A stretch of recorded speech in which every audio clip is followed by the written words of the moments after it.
Je remercie Jean Zaim et les coordonnateurs, M. Pascal Laforêt et M. Desnuel, de m'avoir proposé ce topo qui m'intéresse beaucoup. Et donc, c'est l'insuffisance respiratoire d'origine myogénique, recommandation sur la prise en charge. Donc, la fonction respiratoire dépend de plusieurs familles de muscles. Et si on veut être simple, il y a en premier lieu les muscles inspiratoires qui vont contribuer essentiellement à la ventilation, les muscles expiratoires qui vont participer aux efforts d'expulsion, et en particulier aux efforts de toux, mais on verra aussi que l'inspiration est importante pour rendre cette toux efficace, et les muscles des voies aériennes qui protègent ces voies aériennes, en particulier contre l'inhalation. Alors, on va d'abord voir la ventilation. Et donc, pour que cette ventilation soit efficace, pour maintenir une PCO2 constante, pour réguler la PCO2, eh bien, il faut qu'il y ait un équilibre entre la charge imposée aux muscles, en particulier aux muscles inspiratoires, et la capacité de ces muscles inspiratoires. Et donc, dans les pathologies neuromusculaires, cette charge est augmentée, d'une part, du fait de la rigidité de la paroi au bout d'un certain temps, donc la charge inspiratoire élastique est augmentée. Il peut exister aussi des anomalies pulmonaires, en particulier au niveau des bases, du fait des petites surinfections répétées et des atélectasies des alvéoles. Et là encore, la compliance pulmonaire peut être diminuée et ainsi augmenter la charge élastique. Enfin, les voies aériennes supérieures, les muscles des voies aériennes supérieures, les muscles dilatateurs peuvent être altérés et entraîner en fait une résistance de ces voies aériennes supérieures, en particulier au cours du sommeil. Et donc, parallèlement, on sait qu'il peut y avoir une diminution de la capacité musculaire inspiratoire. Et donc, quand le déséquilibre est trop important, l'hypercapnie survient, et c'est cette hypercapnie qu'il faut traiter. Alors, c'est l'objectif de la ventilation mécanique qui va agir en fait comme un muscle extrinsèque et participer au rééquilibrage et au maintien d'une ventilation alvéolaire correcte et d'une normocapnie. Cette normocapnie peut persister durant la journée parfois si la ventilation nocturne suffit pour maintenir cette capnie normale dans la journée. Alors, pourquoi ventiler les patients plutôt la nuit au début? Eh bien, ce sont des études assez anciennes. J'en ai pris une qui était intéressante parce qu'elle comparait les contrôles et les Duchenne de Boulogne. Donc, les sujets normaux diminuent leur ventilation au cours du sommeil. Il y a plusieurs explications. La première, c'est que les besoins métaboliques diminuent, donc on produit moins de CO2, donc on a besoin de moins ventiler. Mais malgré cela, la PCO2 augmente au cours du sommeil de l'ordre de 2 à 4 mm de mercure pour deux raisons principales. La première, c'est l'augmentation des résistances des voies aériennes supérieures, donc une charge inspiratoire imposée supplémentaire aux muscles. Et la deuxième, c'est la vigilance qui, étant diminuée, diminue l'activité des centres respiratoires. Donc voilà, ça c'est une évolution normale chez des contrôles. Et dans cette étude, lorsqu'ils ont étudié des Duchenne qui en fait avaient une ventilation diurne normale, eh bien on s'apercevait que ces patients avaient une nette diminution de la ventilation au cours du sommeil lent profond et au cours du sommeil paradoxal. Donc ces patients peuvent être normocapniques dans la journée et hypercapniques la nuit. Les indications de la ventilation non invasive, eh bien, donc, l'objectif, c'est de traiter l'hypercapnie. Et donc, classiquement, c'est l'hypercapnie diurne qui pose l'indication de la ventilation nocturne, avec même une hypercapnie diurne modérée, puisqu'à partir de 45 mm de mercure, on est amené à proposer une ventilation nocturne. Mais depuis quelque temps, on recherche des critères plus précoces, et en particulier grâce à l'étude de Ward dans Thorax en 2007, qui a démontré sur une population de neuromusculaires qui n'était pas hypercapnique diurne, mais qui présentait une hypercapnie nocturne, que si on les laissait sans ventilation, eh bien, dans les 2 ans, cette population, en moyenne, à 2 ans en moyenne, cette population présenterait une hypercapnie diurne dans la journée, alors que la population qui était traitée ne posait pas ces problèmes. Donc maintenant, il est conseillé, si c'est possible évidemment, de détecter cette hypercapnie nocturne et de la traiter dès qu'elle est découverte. Alors le plus simple, en fait, c'est de mesurer la PCO2 transcutanée au cours du sommeil. Il y a d'autres moyens également, c'est mesurer la SAO2, c'est d'avoir une idée indirecte de l'hypoventilation. Lorsque cette SAO2 est diminuée et persiste pendant 5 minutes, c'est très certainement une hypoventilation. Et puis, il faut savoir que les signes cliniques et biologiques ne sont pas toujours présents. C'est ce qui pose le problème et qui nécessite en fait un examen nocturne, et en particulier donc cette PCO2 transcutanée. Évidemment, une autre indication, on en a entendu parler ce matin, c'est le syndrome d'apnée du sommeil. On sait que ces populations neuromusculaires, du fait d'une atteinte des muscles des voies aériennes supérieures, des muscles dilatateurs des voies aériennes supérieures, présentent fréquemment des SAS. Et donc l'intérêt d'enregistrer la ventilation au cours du sommeil, c'est de détecter ces syndromes d'apnée du sommeil et de les traiter. Alors la ventilation nocturne a prouvé son efficacité sur la mortalité sur plusieurs populations. Je vous présente celle des Duchesnes de Boulogne. Ça, c'était donc dans les années 60. Tous les patients mouraient vers avant l'âge de 20 ans. Puis il y a eu des progrès. Dans les années 90, il y avait une amélioration du fait de la prise en charge, mais on pouvait séparer les patients qui bénéficiaient d'une ventilation nocturne par rapport à ceux qui n'en bénéficiaient pas. Et donc, la courbe de survie était bien meilleure chez les patients ventilés. Alors, ces pathologies évoluent, évidemment, et le risque, c'est que la ventilation nocturne ne soit pas suffisante. Et donc, en général, au début, lorsqu'on fait cette ventilation nocturne, on voit revenir la PCO2 au cours de la veille normale, mais il arrive un moment où cette hypercapnie peut réapparaître au cours de la journée, et plus particulièrement en fin de journée. C'est pour ça qu'en général, on est amené à faire des gaz du sang le soir chez les patients ventilés, pour bien vérifier qu'en fin de journée, ils ne sont pas hypercapniques. Ici, dans cette étude, donc c'est l'étude des Belges, ils avaient donc mesuré la PCO2 transcutanée au cours de la journée. Ils voyaient en fin de journée des augmentations de la PCO2. Et donc, ils ont posé l'indication de la ventilation diurne associée à la ventilation nocturne sur ces critères. Et en utilisant cette technologie, en fait, ils ont pu démontrer que ces patients pouvaient maintenir une normocapnie et une survie tout à fait correcte, puisque une fois les patients traités par ventilation non invasive, eh bien, la médiane de survie était de 31 ans. Alors, lorsque cette ventilation diurne est trop longue et trop importante, il n'est pas possible de leur proposer une ventilation au masque nasal. Et le plus simple est de leur proposer un embout buccal qui leur permet de vaquer à leurs occupations, de parler, de manger, etc. Ce qui est beaucoup plus facile et viable pour ces patients, en sachant que pour qu'il y ait une ventilation buccale, il faut une ventilation volumétrique et non pas barométrique. Les mêmes auteurs sont allés un peu plus loin, puisqu'ils ont pris une population de patients qui ne présentaient pas d'hypercapnie diurne sans ventilation, mais qui présentaient une symptomatologie de fin de journée, en particulier une dyspnée très légère. C'est-à-dire que le critère, c'était donc des Duchesnes de Boulogne non hypercapniques avec un Borg supérieur à 2,5, c'est-à-dire une dyspnée légère.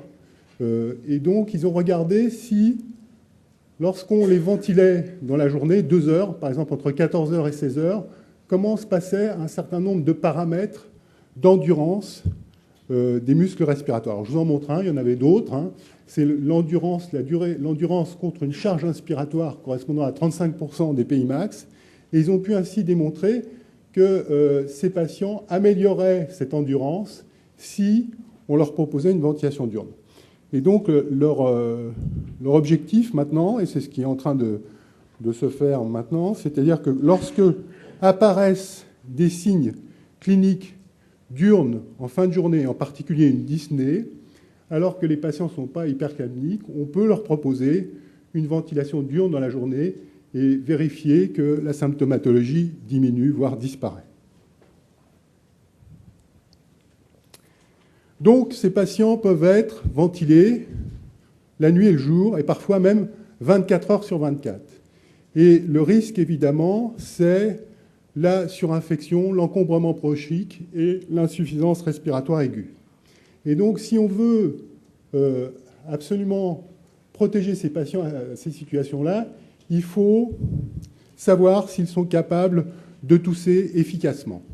Alors, il existe des critères pour dire si la toux est efficace.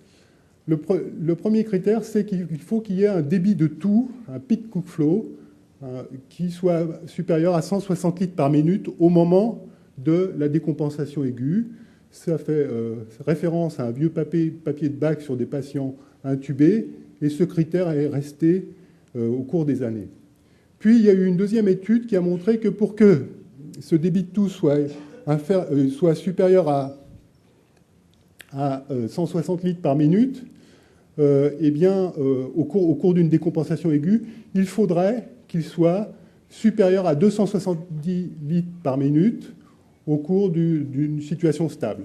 C'est-à-dire que globalement, lorsqu'on explore nos patients en situation stable et que leur débit de toux est inférieur à 270 litres par minute, il y a un risque de ne pas avoir une toux efficace lors d'une surinfection. Et donc, il faut leur apprendre les techniques d'aide à la toux avant, c'est un apprentissage avant que la situation aiguë apparaisse, de manière à ce qu'ils soient prêts le jour où ils auront un encombrement. Alors, quels sont les déterminants de la toux? C'est une étude qu'on avait faite il y a quelques années sur 150 patients, et on avait pu observer que donc, le peak cook flow, le débit de toux, était corrélé avec la capacité vitale, la capacité inspiratoire, la capacité pulmonaire totale. Il n'était pas corrélé avec le volume résiduel, mais avec le volume de réserve expiratoire, avec le MIP et avec le MEP. Et donc, lorsqu'on a fait une corrélation multiple pas à pas, où on a enlevé la capacité vitale et la capacité pulmonaire totale, parce que bon, la capacité vitale, c'est à la fois la sommation de la capacité inspiratoire et du volume de réserve expiratoire ici, donc c'était plus intéressant de découper les volumes. On a pu observer que ce qui était sorti en premier, c'était la capacité inspiratoire maximale. C'est-à-dire qu'en fait, pour pouvoir tousser, il faut déjà pouvoir inspirer. Le deuxième critère était le volume de réserve expiratoire, qui dépend en fait des muscles expiratoires, et enfin, les pressions expiratoires maximales. Donc la conclusion a été que pour augmenter le débit de toux, il fallait à la fois augmenter la capacité inspiratoire et assister les muscles expiratoires. Comment augmenter la capacité inspiratoire? Eh bien, par hyperinflation, qui peut être manuelle, ici juste un ballon et un embout buccal. L'air stacking, qui consiste à empiler plusieurs cycles respiratoires, 2 à 3. C'est-à-dire que le patient inspire, ferme sa glotte, inspire sur le ventilateur avec un embout buccal, ferme sa glotte, attend le cycle suivant, inspire un deuxième cycle, puis éventuellement un troisième cycle, et tous après avoir inspiré ces 2 ou 3 cycles. Ceci ne peut être fait qu'avec un ventilateur volumétrique. En effet, on peut empiler par exemple 3 fois 700 millilitres et après tousser plus de 3, 7, 21, plus de 2 litres en une fois. Si vous mettez un ventilateur en pression, à chaque fois vous aurez la même pression et vous ne pourrez pas augmenter le volume après le premier cycle. Donc lorsqu'on utilise une ventilation en pression, eh bien, il faut monter le niveau de pression. Donc c'est une autre façon de faire lorsque les patients n'ont pas de ventilateur volumétrique. Enfin, il y a le relaxateur de pression, le fameux BIRD. Maintenant, c'est l'alpha 200. Et enfin, plus récemment, le Cough Assist qui peut faire une assistance inspiratoire. On verra aussi qu'il peut faire également une assistance expiratoire. Donc ici, on va du système manuel simple au Cough Assist. Comment assister les muscles expiratoires? Eh bien, par l'aide du kiné, par compression abdominale et ou thoracique, et par l'utilisation du Cough Assist, qui consiste à générer une dépression dans le masque au moment où le patient a décidé d'expirer. Alors ça, c'est une étude qu'on a faite il y a quelques années sur des patients, des enfants. Il y avait 12 enfants, des Duchenne, des amyotrophies spinales, et on a pu observer qu'en fait, on regardait les volumes mobilisés avec le Cough Assist plus ou moins 15, plus ou moins 30 et plus ou moins 40. Et donc à partir de plus ou moins 30, on peut avoir des volumes mobilisés supérieurs à la capacité vitale du patient. Et donc on peut estimer qu'on va améliorer l'atout de ces patients neuromusculaires. Une autre étude que nous avions faite et qui consistait à vérifier que l'insufflation et l'assistance des muscles expiratoires étaient synergiques. Ici, vous avez la capacité vitale, le peak Cook flow, et vous voyez, la réponse est assez comparable. Donc en situation basale, avec l'assistance manuelle du kiné sur l'abdomen, avec l'insufflation mécanique et l'association des deux. Et donc l'association des deux donne de meilleurs résultats que les deux autres. Les petits cœurs veulent dire significatif par rapport à la situation association. Et donc on peut améliorer le débit de tout en associant à la fois l'insufflation et l'assistance des muscles expiratoires.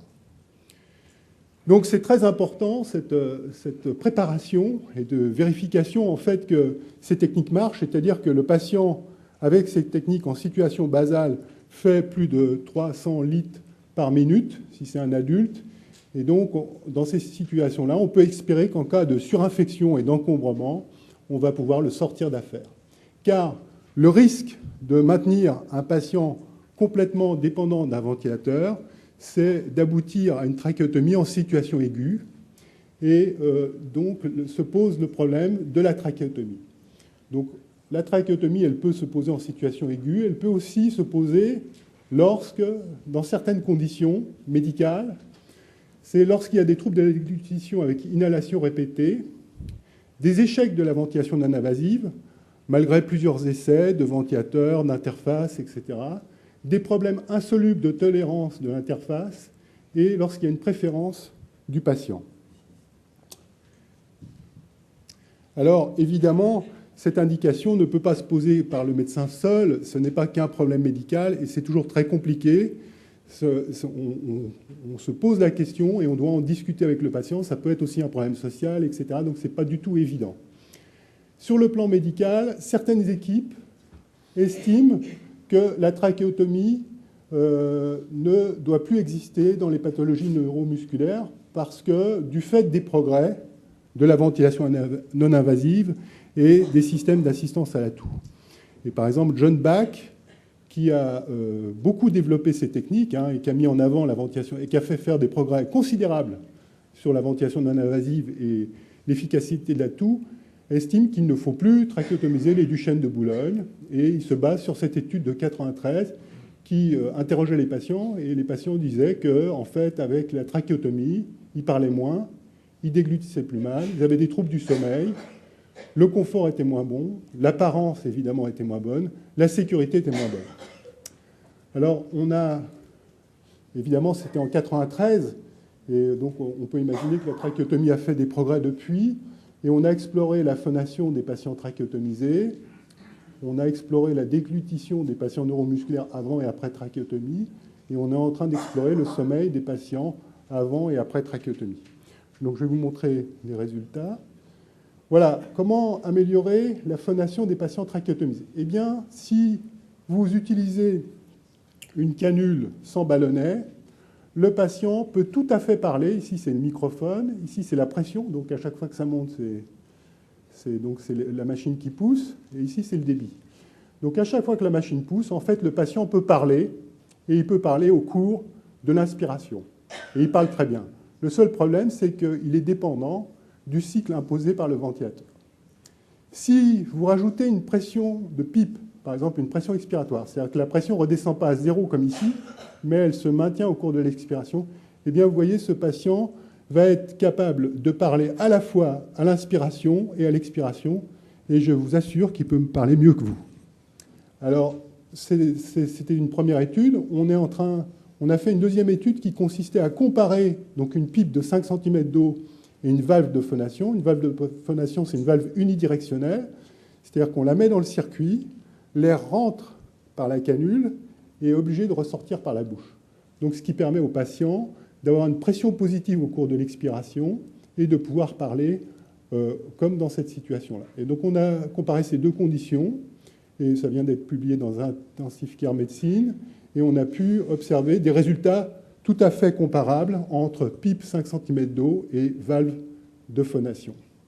On préfère la PIP parce qu'on pense que c'est moins dangereux. Si, par exemple, le patient ne peut plus évacuer l'air par les voies aériennes supérieures, lorsqu'on dépasse la pression de PIP, l'air peut sortir par la canule de trachéotomie et le ventilateur, alors que ce n'est pas le cas lorsque vous mettez une valve de phonation. Un autre élément, c'est qu'on a voulu voir comment les patients déglutissaient et comment se faisait l'interaction ventilation-déglutition. Alors voilà ce qu'on voit chez un sujet normal. Ici, c'est l'EMG mentonnier, ici le mouvement laryngé, et ici le mouvement thoracique. Et on voit très nettement que, en fait, chez un sujet normal, la déglutition se fait pendant l'expiration. Il y a une pause et il expire. L'intérêt d'expirer après la déglutition, c'est en fait de protéger les voies aériennes supérieures, de laver ces voies aériennes et de les protéger.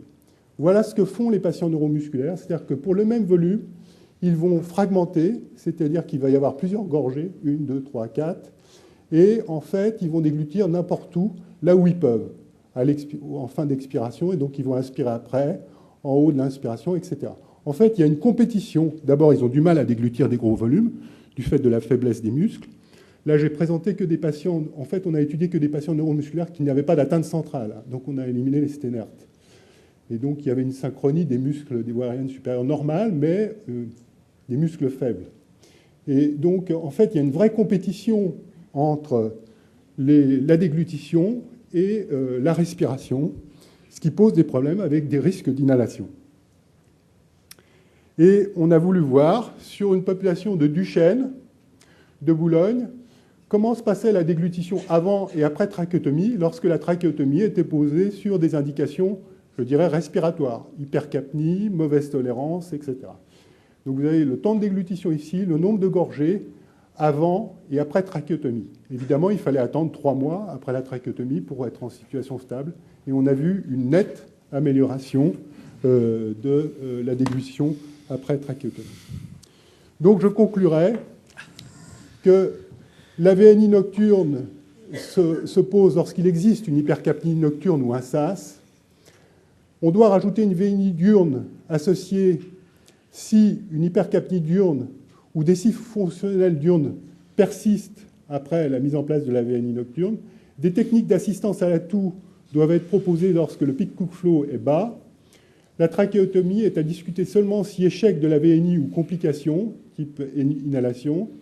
Et la trachéotomie versus VNI est une affaire d'expérience plutôt que d'évidence-based médecine actuellement. Je vous remercie.